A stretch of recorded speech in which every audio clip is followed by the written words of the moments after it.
First, you have some time to look at questions 1 to 6.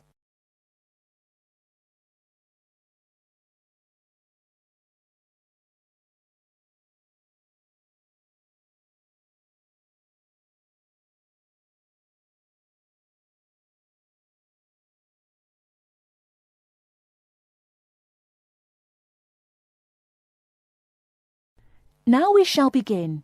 You should answer the questions as you listen, because you will not hear the recording a second time. Listen carefully and answer questions 1 to 6.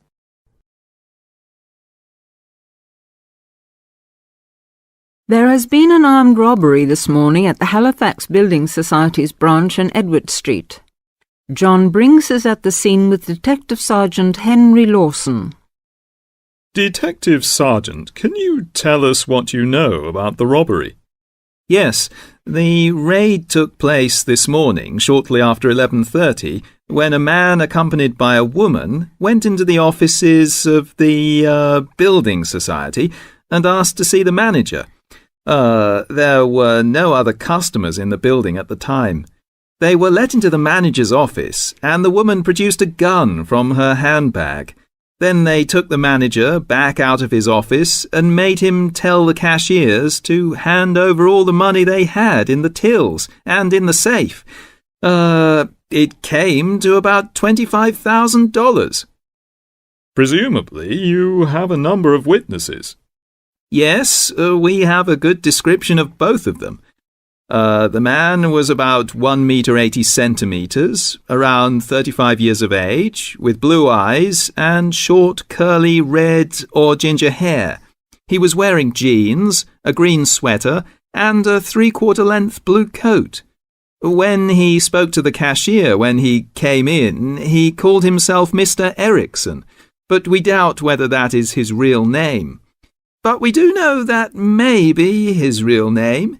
He also spoke with a strong Scottish accent, which may help us to trace him. Before you hear the rest of the conversation, you have some time to look at questions 7 to 10.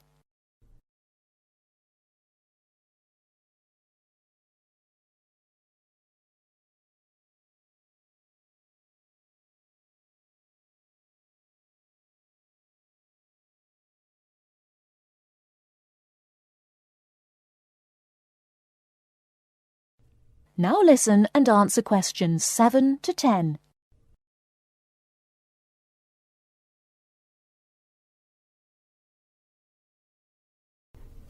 And what about the woman? Now, she is in her early 20s, slim and quite tall, about 1 meter 70 centimeters.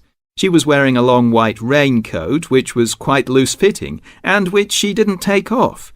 She had a beige handbag, which they used to hide the gun in. She's got straight, shoulder-length blonde hair, blue eyes, and like the man, has a noticeable accent. Do you have any other information? Yes, the car they used was seen by 2 or 3 people. It's a blue or dark blue Ford Escort, and we have the registration number. And it's G595ERI. I'll say that again. It's G595ERI. Now, the car was stolen from Bishopstone just over a week ago, so if anyone has seen it in the last week, we would like to hear from them. We also know that the car's front left headlight was broken when it was stolen, and is still broken, we think. So, you would like information from the public about the car? Yes, and the people. We're appealing to anyone who thinks they may recognise the 2 robbers or know anything about the car. We've set up an incident room in Swindon and the telephone number is 774529. So we would like people to ring us if they have any information. And of course, all calls will be dealt with in the strictest confidence. Thank you very much. Thank you. And the number again, if you have any information, is 774529. And now back to the studio.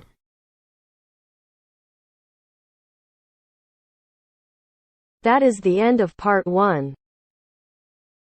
You now have half a minute to check your answers.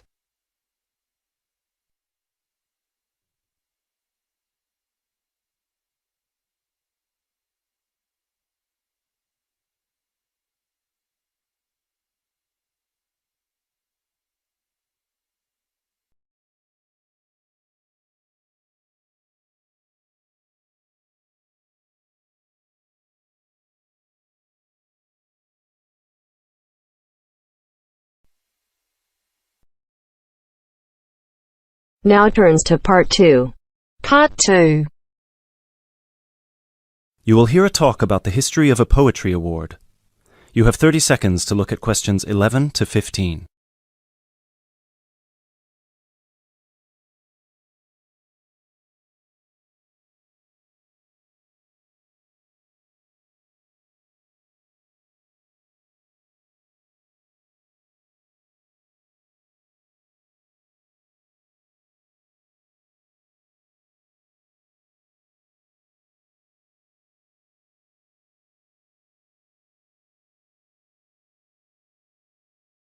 Hello everyone, and welcome to this year's award ceremony for the Antonia Watson Memorial Poetry Award. As with previous years, the competition has been particularly fierce and we received numerous excellent entries, so it's an incredible achievement for our 3 finalists who are sitting here amongst you, and we should congratulate them all. However, as with every competition, there can unfortunately only be one winner, and we will be announcing them shortly. Before we do, though, a few words about the award itself. As most of you know, the Antonia Watson Memorial Poetry Award has been presented annually since 2010 and was presented biannually for 2 more competitions prior, once in 2008 and once in 2006. It is entirely funded by Antonia Watson's very generous parents, who offer £1,500 to the author of the best poem on a topic announced at each previous award ceremony, as well as £500 to the first runner-up and £250 to the second, bringing the total up to £2,250. Now, a few words on Antonia Watson herself, without whom none of us would be standing here today. I briefly knew Antonia while at university, where we were flatmates for a year, and I'm afraid that any speech I give will not be able to do her justice, as she was the kindest, sweetest person I've ever met. Thankfully, this part of my speech was written with the assistance of one of her siblings, Thomas Watson, who was not only her brother, but also her best friend. Antonia was born in Slayford, Lincolnshire, in December 1986. From a very young age, she displayed an inquisitive and creative nature, matched in volume only by the gentle kindness of her spirit. She wrote her first poem, named Love Barks, about the death of her dog at the age of 10. This was also her first poem to be published at her school's newspaper, just 2 months after another of her poems, Be Kind, won the 1996 Triad Children's Writing Competition and was published in the competition's anthology. While her early forays into poetry were crowned with impressive success, Antonia unfortunately ceased to write for a few years, following the death of her very dear grandfather, Peter William Watson, in 1999.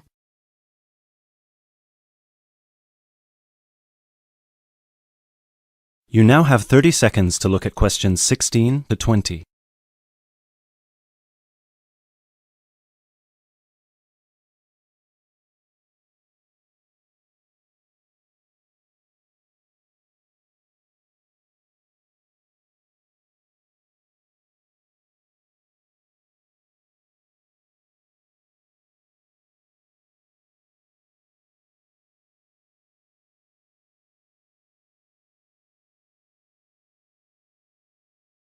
While her early forays into poetry were crowned with impressive success, Antonia unfortunately ceased to write for a few years, following the death of her very dear grandfather, Peter William Watson, in 1999. Despite her writer's block, however, her artistic nature didn't lie dormant during the next 4 years. She had an active role in various theatre plays, and she also ventured into painting. A few of the plays are available on the internet, and you can find several of her self-portraits on our website, and you can see for yourself how impressive they are. But poetry, of course, remained her passion even then. which is why in 2003 she resumed writing, and her next poem, The War on Both Sides, was published in her college's journal. At the age of 18, Antonia moved to Sheffield to study English literature at the University of Sheffield. This is where she and I met, spending a whole year in adjacent rooms in a flat in central Sheffield. This is also where I met her good-natured, generous parents, Mr. and Mrs. Watson, who came to visit her regularly and always treated me like a daughter as well. Antonia and I grew very close during that period, and while we ran in different circles, we always found time for each other every week. Antonia self-published one collection of poems in August 2005. It was named Burning Stars, after the poem on page 16, which is also the date of her birthday. It was an immediate success amongst her peers at the University of Sheffield, and it was so cherished by her English literature classmates specifically that it had attracted the attention of one of her lecturers, who put her in touch with a literary agent. She had been due to begin working on her second collection right before her tragic passing in a car accident just 5 days before her 19th birthday in December 2005.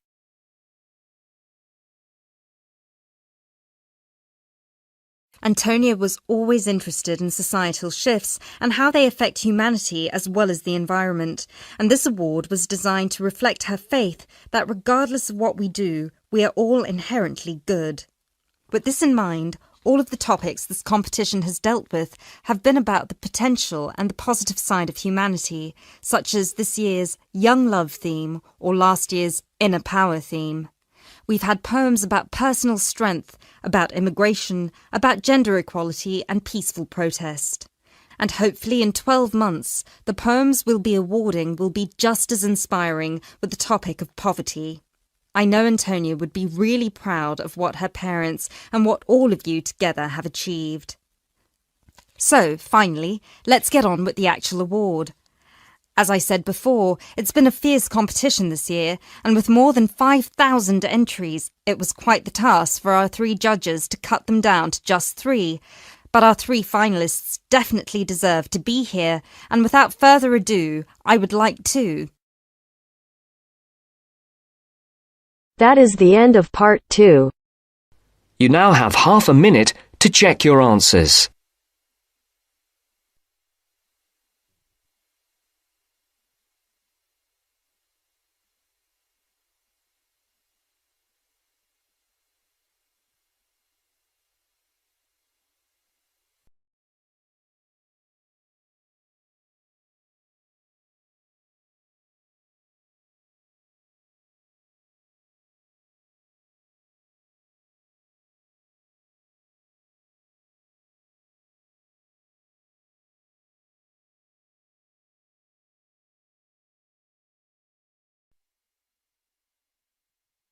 Now turns to part 3. Part 3. You will hear 2 geography students, Jack and Katie, talking about a field trip to Kenya in Africa. First, you have some time to look at questions 21 to 24.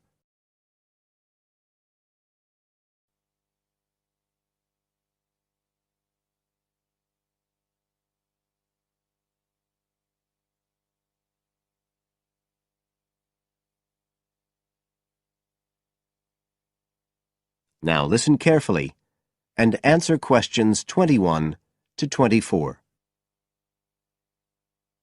Katie, hi.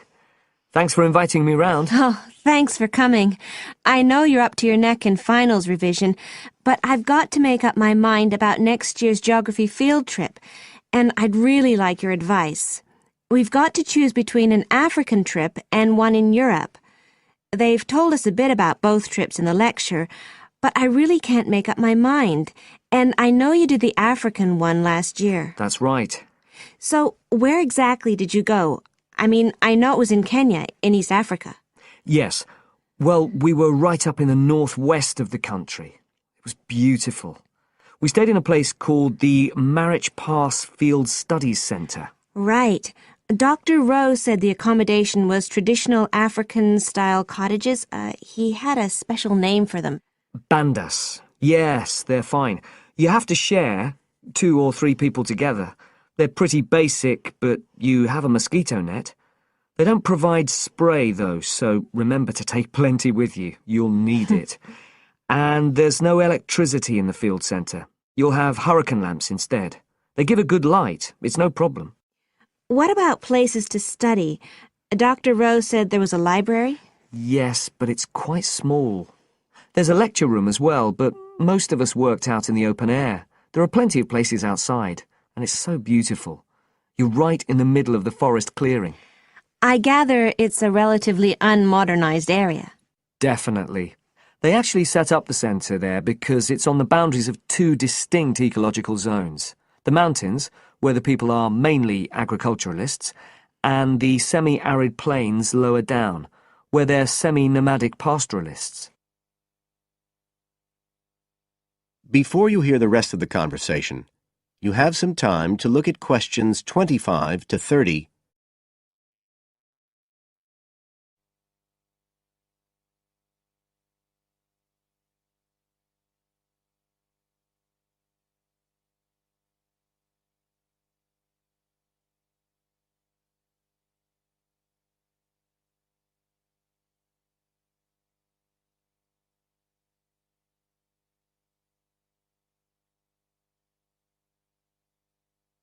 Now listen and answer questions 25 to 30.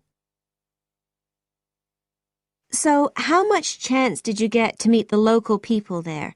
Did you get the chance to do interviews? Yes, though we had to use local interpreters, but that was okay. Then we did field observation, of course, looking at environmental and cultural conditions, and morphological mapping. What's that? Oh, looking at the surface forms of the landscape, the slope elements and so on. What about specific projects? Yes. After the first 2 or 3 days, we spent most of our time on those. We could pretty well do what we wanted, although they all had to relate to issues concerned with development in some way. People did various things. Some were based on social and cultural topics, like the effect of education on the aspirations of young people, and some did more physical process-based studies, looking at things like soil erosion. My group actually looked at issues relating to water, things like sources such as rivers and wells, and quality and so on. It was a good project to work on, but a bit frustrating. We felt we needed a lot more time, really. Right. Dr. Rowe did say something about limiting project scope. Yes, he told us that too at the beginning, and I can see why now. What else? Well, we had some good trips out as part of the course. We went to a market town, a place called Sigur. That was to study distribution. And to look at agricultural production, we went to the Weiwei Valley. That's an important agricultural region. And what about animals? Did you have a chance to go to a national park? Sure. We did a trip on the last day, on the way back to the airport at Nairobi. But actually there was lots of wildlife at the field centre. Vervet monkeys and baboons and lizards. It does sound good. It was excellent, I'd say. In terms of logistics, it was very well run. But it was more than that. I mean, it's not the sort of place I'd ever have got to on my own. And it was a real eye-opener. It got me really interested in development issues and the way other people live. I did find it frustrating at the time that we couldn't get as far as we wanted on the project. But actually, I'm going to follow it up in my dissertation. So it's given me some ideas and data for that as well. So you'd say it was worth the extra money? Definitely. That is the end of part 3. You now have half a minute to check your answers.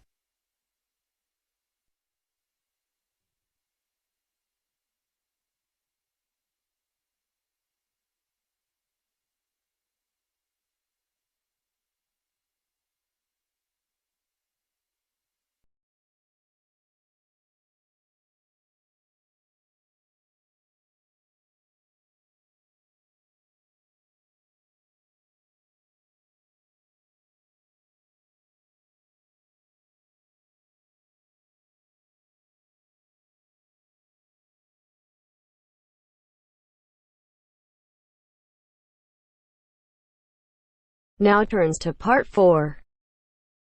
Part 4.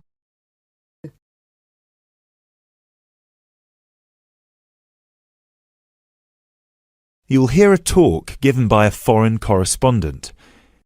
First, you have some time to look at questions 31 to 40.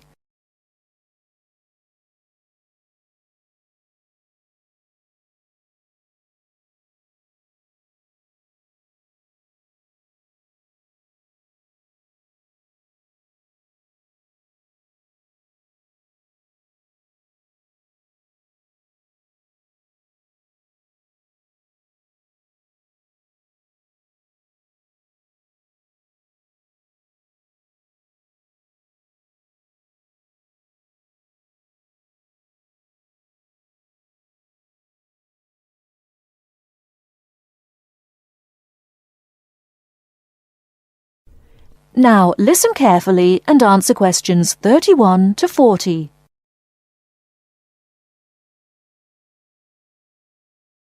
Good evening.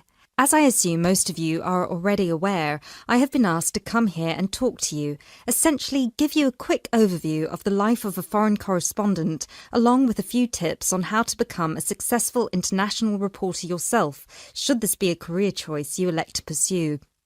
So let me start by this. Don't become a foreign correspondent, at least not due to the romantic notions that come attached to this job, or what you've seen in the movies. Being a foreign correspondent does not mean exotic adventures. It doesn't mean finding yourself at the heart of the action and putting yourself in danger to inform the world. Let me just tell you this. 80 journalists are killed each year in the line of duty. Many more find themselves in prison or are attacked. You need to think hard. Is this the sort of career I want? Is this the kind of reporting I'm interested in?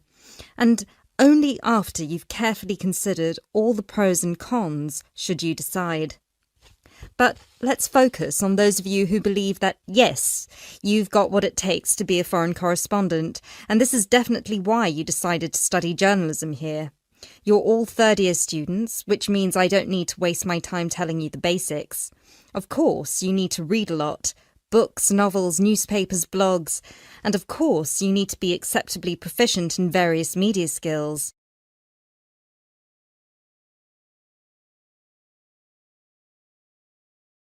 But what is it that's going to separate you from normal journalists and reporters? There are 4 things that'll make you different. The first thing is your experience of the world. You can't call yourself an international reporter unless you've been around and seen different places and different cultures. Seize every opportunity to visit other countries, meet people from around the world. It doesn't matter if it's business or leisure, just hop onto a plane and go everywhere. This will expand your horizons and sharpen your mind, something that, as a foreign correspondent, will help you understand better the culture of the country you'll be covering. And speaking of culture, this is a term you need to make sure you fully understand. What's culture? What makes a country's culture? Explore the culture of the country you're interested in. The music, the literature, the religion. Are there any cultural practices or conflicts you need to be aware of? Are there any tensions within the country? Why? The most important element of culture, of course, is the language. Do yourself a favour, whether you're planning to become a foreign correspondent or not. Learn a foreign language. So many of us are culpable for just sticking to just English, and while English is a very important language in the world, it would be foolish to think it's the only one. Pick a language whose sound you enjoy, a language you find interesting. Trust me, your future CV will thank you for it. And finally, history. Don't expect to be given a job as a foreign correspondent if you don't know anything about your target country's history. No piece of news is disconnected from the past. The whole world tells a story, and your coverage will suffer if you attempt to arrive in the middle with no reference to or understanding of what came before. The hows and whys always lurk in the past. Seek them. The world of international journalism is changing, like every other industry, due to the internet. The arrival of globalization brought with it a whole new set of rules, and you'll do well to comprehend what they mean for you. Unfortunately, gone are the days when a newspaper would hire you and deploy you to a country. Increasingly, newspapers around the world are beginning to favour freelance journalism, offering opportunities to local reporters with the necessary chutzpah and an understanding of the zeitgeist in their region. What this means for you is that you won't just have to start at the bottom. If you want to sustain yourself as an international reporter, you'll also have to pursue many different avenues at once. You'll need to persevere and push and build contacts everywhere.